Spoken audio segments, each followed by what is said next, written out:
Today we head from the fresh to the salt and share some true Aussie fishing experiences. Bass guru Jason Ehrlich shows us some of his favourite techniques before we head to the sands of Fraser Island and chase fish on the beach.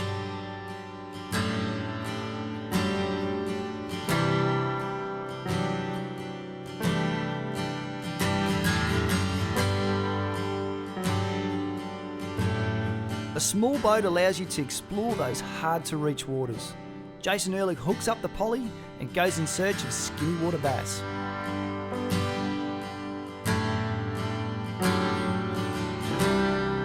Today I'm going to be fishing some of my favourite bass waters from my 3 metre Polycraft Tough Tender. It's a great little boat to get into these secret little spots.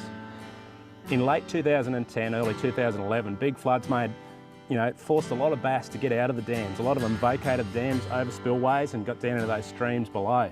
But they weren't the only fish to move. There were also fish that punched up into that strong current and went right upstream. And today we're actually in the headwaters of, well, let's just say, one of Brisbane's largest lakes. I'm not going to give too much away. Let's go get them.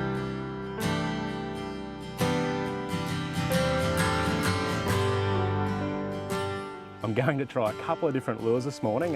First one's going to be this beetle spin. And I'm just going to take a soft plastic. In this case, it's just a power bait T-tail in the 9 centimetre size. Just going to shorten that up, bite a little bit off so he's a little bit shorter. So I've gone the bigger one because he's got a stronger tail action. I'm just going to thread that onto my hook now. And that stronger tail action will hopefully pull those bass out from all their little hidey holes. A lot of the bass here will be hiding in weed. They'll be hiding on snags. And we need to make a little bit of disturbance to let them know that we're there. So you'll see that's got quite a big paddle tail on it, that bait. We clip him on there onto the line and he's got this blade that spins above. It's a great lure to use around weed because when you do get weed on it, you can feel the pulsation of that blade. It'll actually stop. So you know when you weed it, give it a rip and you can keep on fishing. So that's one lure that I'm going to use. Hard body lures have been quite effective here in this stream that I'm fishing. So I'm just going to show you exactly how I fish it. This is a Halco Scorpion in the 68. The water is crystal clear, so I've taken a natural colour. I like the naturals and the clears. This one's a quite natural, it's a brown. I don't want anything too out there, so nothing really bright or anything like that. Now the Scorpions are a very high flotation lure. It's going to want to come to the surface, and I want to keep this lure down a little bit. And to aid in the casting and keeping it down, I'm just going to whack on some of these suspend strips. These are the Storm suspend strips. You can also get Pontoon 21 suspend dots. There's a few different products out there. They're just a lead weight with a sticky back, and you pop that on the lure and it just give it the buoyancy that you want basically.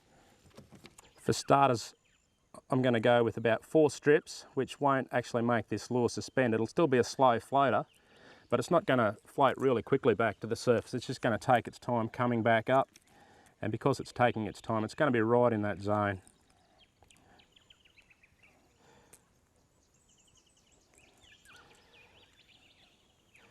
So anytime you do this, you can upgrade hooks, or you can put on these strips. Anytime you do anything like this, just make sure that you're happy with the lure beside the boat. You don't want to alter its performance too much. You want it still tuned and swimming nice and straight. So there we go. It hasn't changed the look of that lure too much. It's just on that belly section there, so that lure should still track nice and straight. Just slow that float rate back down. So we're going to give that a go.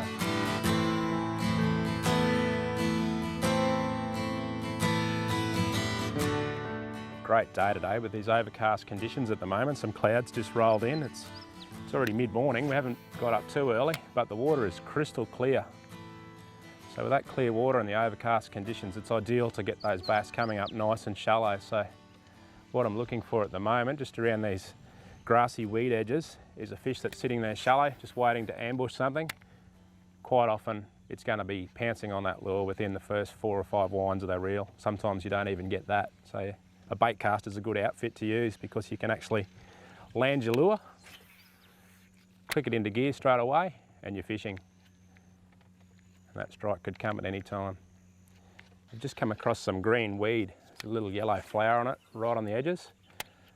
That weed actually grows fingers out onto the water, and underneath it's all shaded, so the fish could actually be lying in underneath that weed. So I'm just going to pop a few casts on the edges of that. There he is, got him. He came back for it. I missed the strike. I think he's only a little fish. I missed the strike and he came, followed that all the way back. I was just cranking in fast for the next cast. He's just a little bass.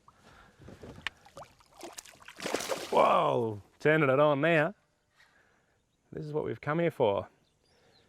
I've only just made a lure change. I went from the dark brown lure and I've actually put a clear on. And I love clear lures in clear water. They just go together so well. This fish is just hooked on the back hook. Look at that, little Australian bass. Just nailed that scorpion. You can see the colour change, the clear lure. Just going to pop those hooks straight out of him. Not a big bass by impoundment standards, but for a wild fish in this wild country, he's not a bad bass. And you can see he's got shoulders on him, he's in good condition, he's doing well. He's finding plenty of food in here. Note the colour of that fish. If you've seen bass before, a lot of them are silver. These things are black because they live so shallow. So I'm going to get this guy back, pop him back in, and we'll go for another one. We'll see if he's got a bigger mate here.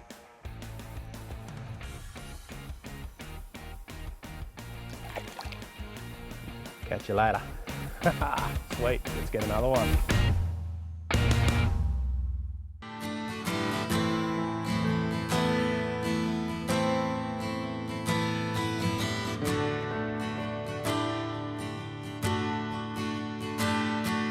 Overhanging structure like this bottle brush on the bank is just prime bass holding territory. On a sunny day, it throws shade over the water, especially this clear water, and bass are gonna just be drawn to that. So I'm gonna try and do a sidearm cast, back in underneath, close as I can get to that duckweed so I don't foul up. A little bit of a bloop bloop to call the fish over.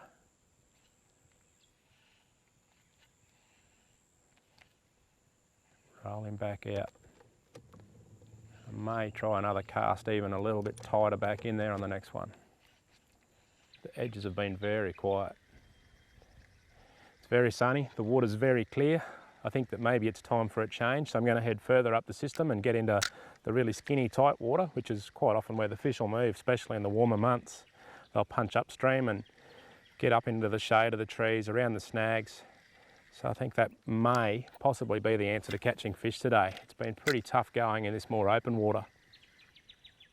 We're almost back at the launch site. Now you may think that putting the boat in, coming down the hill was actually the easy part, but pulling it out is actually easier again. I'll show you how we do it.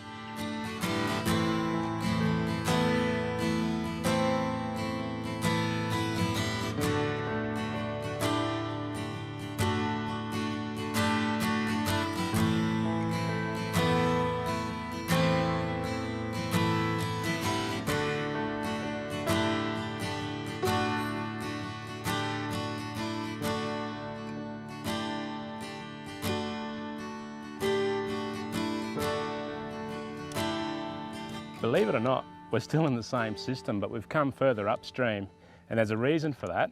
In the warmer months, that's the way that bass will migrate. They'll head further up into the creeks. So, you know, whereas in winter they might be in the rivers, head up into the feeder creeks during the summer, and that's often where you'll find them. And they love this overhanging stuff and all the snags that you're gonna come across in these sort of areas. So what I'm gonna be doing here is pitching in casts, this little short cast right in tight on the snags. Just looking for any sort of overgrowing sort of stuff, especially if there's throwing shade on the water, there's even more chance that there's going to be a bass sitting right in amongst that shade. I've just got a good spot coming up right here, so I'll start fishing it from here.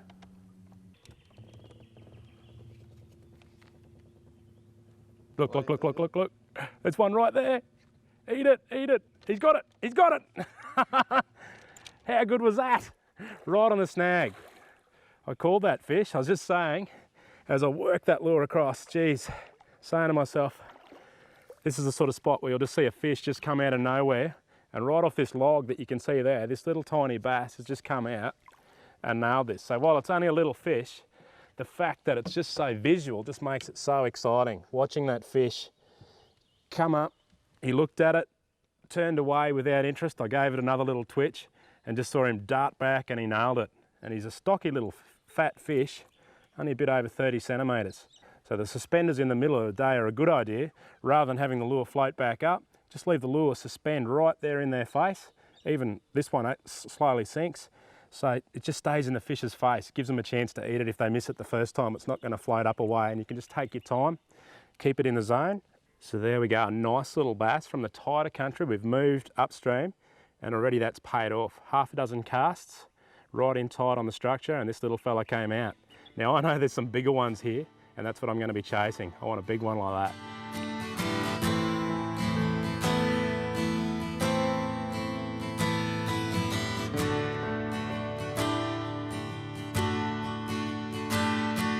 When you're fishing this tighter country, it pays to use a shorter rod. So I'm using a 2 to 4 kg 6-foot rod, just to do those little flicky casts, especially when you get in tight around the trees. You don't want a long rod, it's going to get in the way. So 2 to 4 kgs, teamed up with this little bait cast reel, which is ideal for throwing light lures. It's one of the Revo MGXs. 10-pound braid on that, and a 14-pound leader, just to give us a little bit of wear resistance around these snags if we do hook one of the bigger fish. As we venture into some of this tight country, I'll actually show you some tricks on getting the lures right in there and getting them in deep where you want to be. We've just cleared the shallows and we've come into some of the deeper water, and here I'll be looking for these overhanging trees, and I'll be trying to punch casts into ridiculously tight spots, getting right in underneath the branches.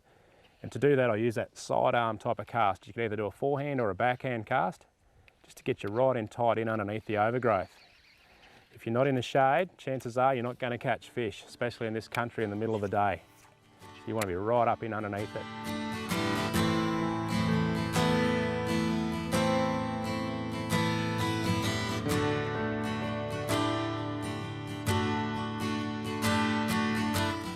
Yep. Oh, he wasn't a big fish, I don't think, but he's peeled some line.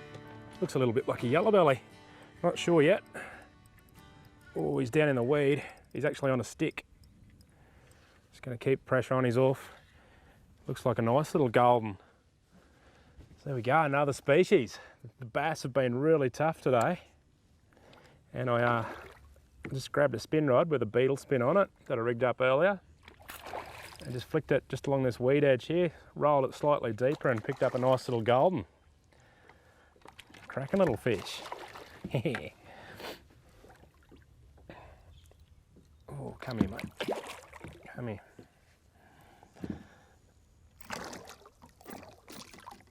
He's still playing up. I've only got really light leader on this, so I've either got to grab him in the mouth or comfort him. I'll go with the second option. There we go. Check this fella out. Nice little golden. He's just caught in the lip with that hook. Powerbait T-tail with that little spinning blade above it there for a little bit of flash, hold it up out of the weed, and a 40 centimetre or so yellow belly. Nice little healthy fish. They're all such fat fish, so there's plenty of food here for them. Great to see another species living in here. Can't believe that. I wasn't expecting a yellow belly. I thought it was going to be a day just for bass, so that's a real bonus, that is. If we score a big bass, it'll be even better.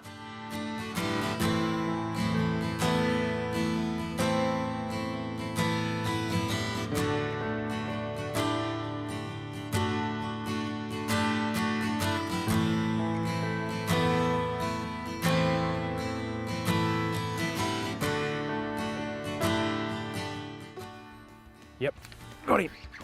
He took that on the paws. Oh no! He's going hard and I was too, and I pulled out of him. Oh, it was a good fish too. Look at that. That was a good fish, just straight in the trebles. Just destroyed him.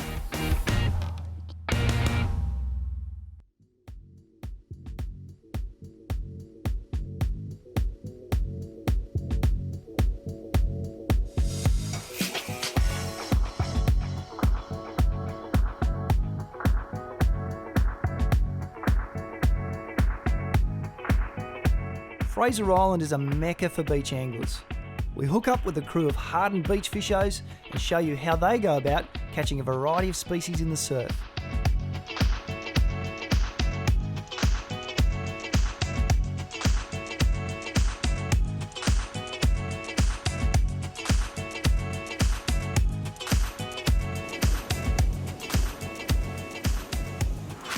First light on Fraser Island. Soaking a pilly for hopefully Taylor, and that's exactly what this one is. There we go. Magnificent fish. A real sport on our Queensland beaches and further down south.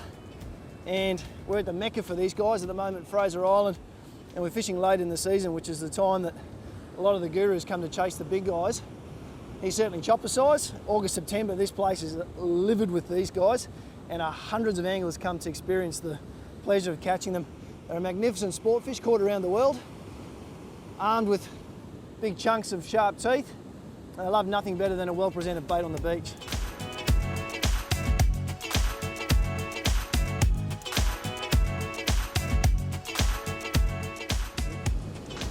Looks like a better one, mate. It's not too bad. But you and I got up extremely early this morning, so maybe it's been worth the pain of getting up at that time of day. I don't know about that. I think you did say to me this morning, I didn't know there was such a thing as 3 a.m. in the morning. That's correct, 3 a.m. doesn't exist in my book. Nice fish, mate. Hey, lovely. That's what we came in for. Greenback size. Oi, it's about to play up for me. There's a fair set of chompers. Right on, mate, what's that? A strip of bonito? Little strip bait out in the gutter there? I strip baiter and send it back out. That's what I did to the other one before. That's how I got this one. So, tailor for tailor. Tailor for tailor, there you go. So you've got a chopper sized tailor. So the next one, got a whole side. We'll see if we can get something in. What do you reckon? We're upgrading slowly. Yeah, upgrading. There you go. Well, that's what we came to Fraser Island for. One of the lures of Fraser Island. Greenback tailor. They do get 3 times the size of this guy, but that's a nice chunky fish. And well worth dragging yourself out of bed before the sun's up to see what you can find on the beach.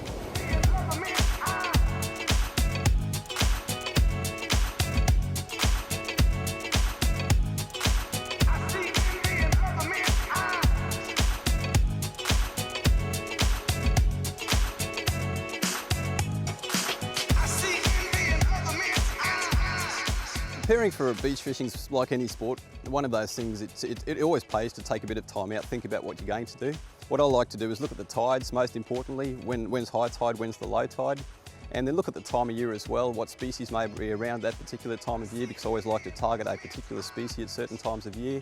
And make sure I've got fresh baits, prepare the car as well, make sure the four-wheel drive's up to scratch, because beach fishing can be one of those things that is fairly remote. So you want to be sure that both yourself, your tackle and your vehicle's up to speed. Look, aside from that, it's just getting up there and having an absolute ball.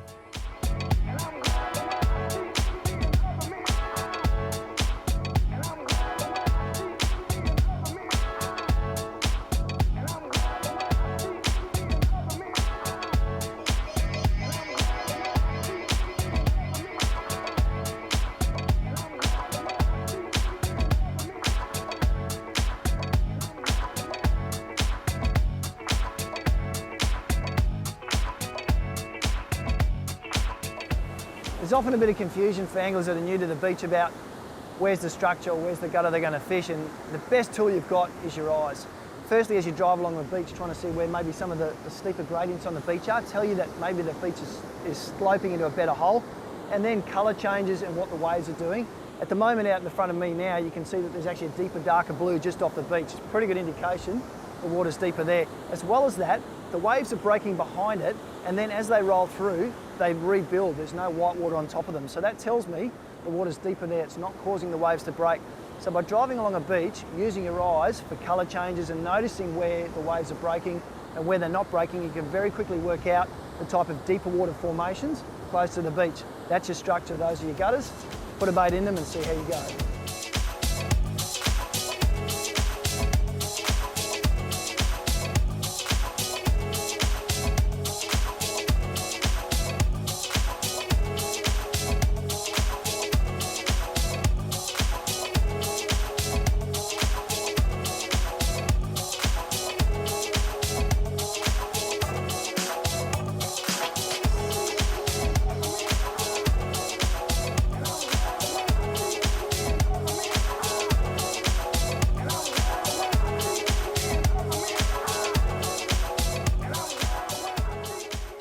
What we're going to do now is show you a little bit on beach worming. They are one of the free baits available to us on the beach. So it's worth your while learning to catch them. They're a great bait for bread and butter species like whiting and bream, and your swallowtail dart, nice big tarwine. So take the trouble to learn to catch them. And what we'll do now is I'll just take you through a few steps on how I catch them. We've waved a stinky bag and we've attracted a few worms. We'll give him a bait like so. Comes right out. Coming in with the other fingers around 45 degrees. Just keep squeezing slowly till you can't squeeze any harder like that, and then just start pulling. And once you start pulling, don't stop pulling, just keep pulling, keep pulling, keep pulling. And there we go. We've got about 15 pieces of the most prime beach fishing bait we could possibly get. It's worth quite a bit in tackle stores too, so it's worth our while learning to catch them. And the best way to preserve them too, we'll show you. And that's actually just putting them in some fine sand.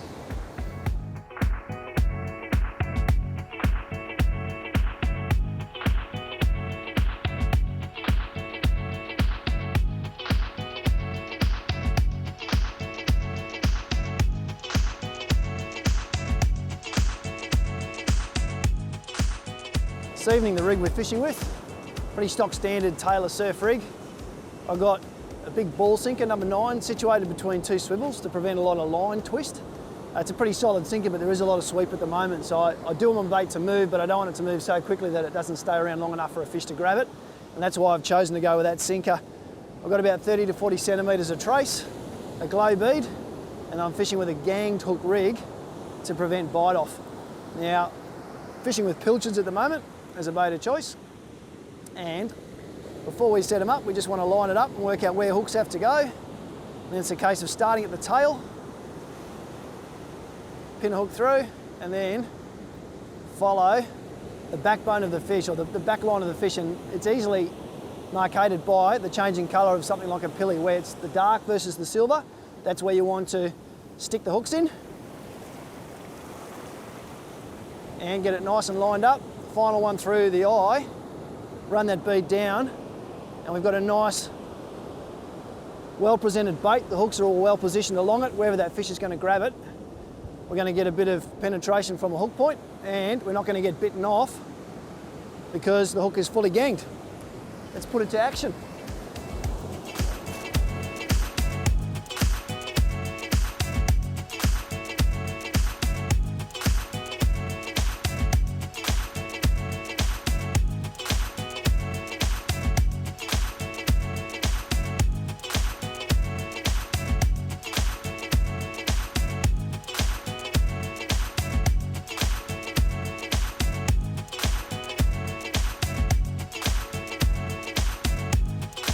I took the rods and reels down, I caught a beautiful sea bream. The sunrise was just coming up and it was just absolutely glorious, and the serenity of that moment sort of attracted me to beach fishing.